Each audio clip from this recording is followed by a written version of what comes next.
Long before fast food or takeout, women in a central Virginia town were serving something much bigger than a meal. As part of our We the People series celebrating America's 250th anniversary, Jeanette Hastings shows us how their story helped shape Gordonsville and the spirit of enterprise that defines the nation.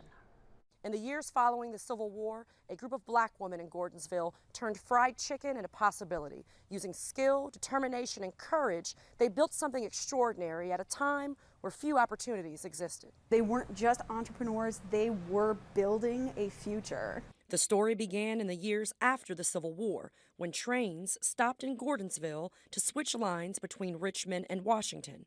On the platform, black women from the town's Browntown community saw an opportunity. They met the trains with trays of fried chicken, coffee, and pies, sold through open windows to passengers who quickly spread the word about the meal worth waiting for. Right next to that train platform stood the Exchange Hotel, once a Civil War hospital, and now a symbol of how this town's history of struggle gave rise to a new story of resilience and enterprise. It was a great opportunity for these newly freed women to actually have an impact on the local economy and help provide for their families in a way that they frankly weren't able to do before. In an era when black women had few options to earn a living, these entrepreneurs built something powerful. They created a business model that combined resourcefulness and pride, turning a simple meal into a source of freedom. Travelers began calling Gordonsville the fried chicken capital of the world. Today, that legacy lives on through the town's annual Fried Chicken Festival, a celebration rooted in the very tradition these women started more than a century ago. But in this instance, the women who did this, they were entrepreneurs. They were taking a risk. It was something that would have been unheard of. By the late 1800s, the town required a license tax for anyone selling food along the platform, a sign of just how successful the women had become. But as dining cars and sealed train windows arrived, the era of window-side meals faded away. Still, their legacy remained, carried forward by their descendants, including Denise Thompson, owner of Cooper's Cooking and Catering in Orange County, whose grandmother was one of Gordonsville's fried chicken ladies. We've been in business for 5 years.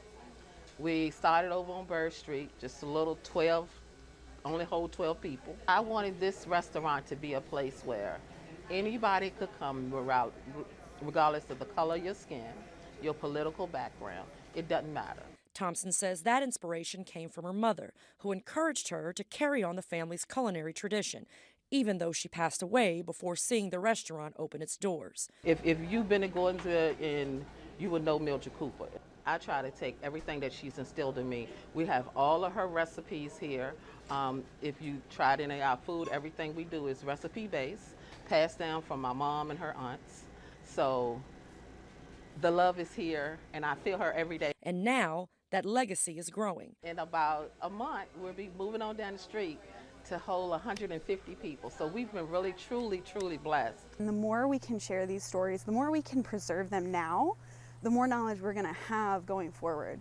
And I think it's really, really important to celebrate stories like these because they're positive. It's absolutely an example of people taking some of the worst circumstances that you can ever be dealt in life and rising above and overcoming it to make a difference for themselves and their families. Today, a historical marker stands near the old depot, honoring the women who turned courage into commerce and made Gordonsville's name known far beyond the rails.